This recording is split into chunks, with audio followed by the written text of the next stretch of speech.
வணக்கம் தேர்வர்களே. நடப்பு நிகழ்வுகளை படிக்கிறது ஒரு பெரிய மலை மாதிரி தெரியலாம் இல்லையா? ஆனா கவலையே வேண்டாம். இந்த நடப்பு நிகழ்வுகள் பகுப்பாய்வுல ரொம்ப முக்கியமான விஷயங்களை மட்டும் உங்க எக்ஸாம் பாயிண்ட் ஆஃப் வியூல இருந்து ரொம்ப தெளிவாகவும் சுவாரஸ்யமாகவும் நம்ம பார்க்க போறோம். சரி, இன்னைக்கு நாம என்னென்ன பார்க்க போறோம்னு ஒரு குவிக் லுக் விட்டுடலாம். முக்கிய சுருக்கங்கள், தேசிய செய்திகள், அறிவியல் சுற்றுச்சூழல், அப்புறம் அறிக்கைகள் மற்றும் மாநில செய்திகள்னு 4 முக்கியமான பிரிவுகளா இந்த தகவல்களை நம்ம பிரிச்சிருக்கோம். ஓகே, நேரடியா முதல் பகுதிக்குள்ள போயிடலாம்.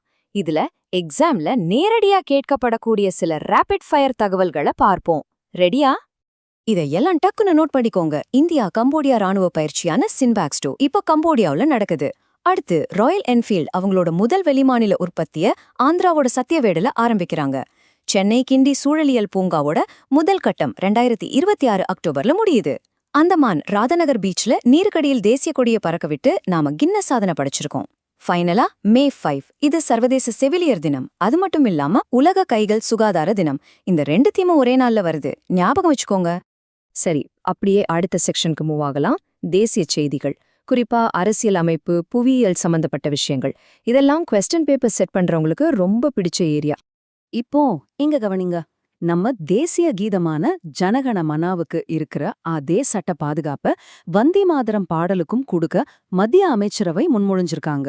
இதுக்காக 1971 தேசிய கௌரவ சின்னங்கள் அவமதிப்பு தடுப்பு சட்டத்துல திருத்தம் கொண்டு வர போறாங்க.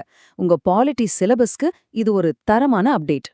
இதோட வரலாற்று பின்னணியை நாம கொஞ்சம் ரீவைண்ட் பண்ணி பார்த்தோம்னா, 1882ல பங்கிம் சந்திர சட்டோபாத்யாய் எழுதின ஆனந்த மடம் நாவல்ல தான் இது முதல்ல வெளியாச்சு. அப்புறம் 1937ல இந்திய தேசிய காங்கிரஸ் இதோட முதல் 2 பத்திகளையும் ஏத்துக்கிட்டாங்க. இப்போ முழுமையா 6 பத்திகளையும் பாடலான்னு மத்திய உள்துறை அமைச்சகம் வழிகாட்டுதல் கொடுத்திருக்காங்க. ஹிஸ்டரி குவெஸ்டன்ஸ்க்கு இது ஒரு சூப்பர் ரெஃபரன்ஸ்.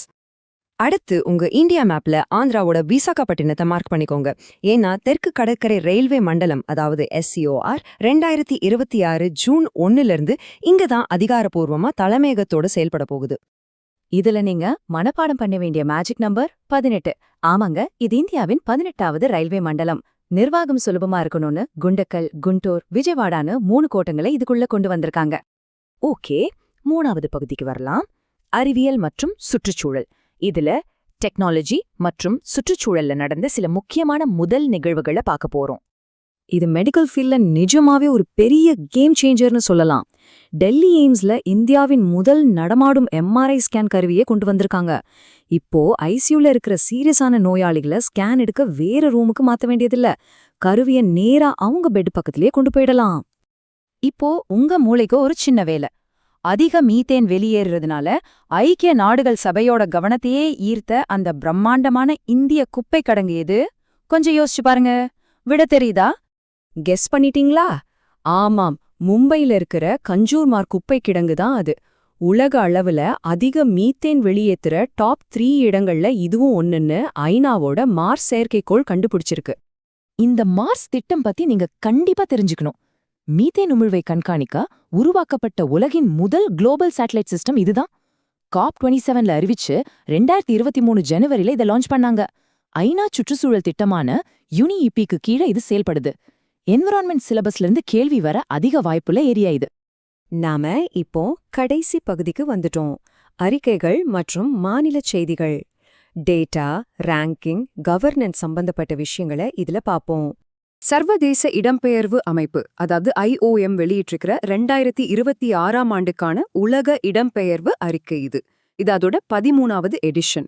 எக்கனாமிக்ஸ் டேட்டாவுக்கு இது ரொம்ப முக்கியம். இதுல ரொம்ப ஆச்சரியப்பட வைக்கும் விஷயம் என்ன தெரியுமா? வெளிநாடுகள்ல இருந்து தாய்நாட்டுக்கு பணம் அனுப்புறதுல இந்தியா தான் நம்பர் 1. $137 பில்லியன் மேல பணம் உள்ள வருது. $100 பில்லியன் தாண்டின ஒரே நாடும் இந்தியாதான். 2வது இடத்துல இருக்கிற மெக்சிகோவை விட நம்ம எவ்வளவு முன்னணியில இருக்கோன்னு இந்த கேப்பை பார்த்தாலே உங்களுக்கு புரியும். பணம் உள்ள வரத பார்த்தோம். அப்போ அதிக பணம் வெளிநாடுகளுக்கு வெளியே போறது எந்த நாட்டிலிருந்து? அது அமெரிக்கா. $100 பில்லியன் மேல அங்கிருந்து வெளியேறுது. அதுக்கப்புறம் சவுதி அரேபியா, சுவிட்சர்லாந்து, ஜெர்மனின்னு அடுத்தடுத்த நாடுகள் இருக்கு. இந்த இன்ஃப்ளோ அவுட்ஃப்ளோ டேட்டாவை நல்ல மைண்ட்ல ஏத்திக்கோங்க. அப்படியே கொஞ்சம் மாநில செய்திகள் பக்கம் திரும்புவோம். ஒடிசாவுல கிராமப்புற சாலைகளை மேம்படுத்த PMGSY 4 அதாவது பிரதான் மந்திரி கிராம சடக் யோஜனாவோட 4ஆம் கட்டத்தை 1700 கோடி ரூபாய் செலவுல ஆரம்பிச்சிருக்காங்க.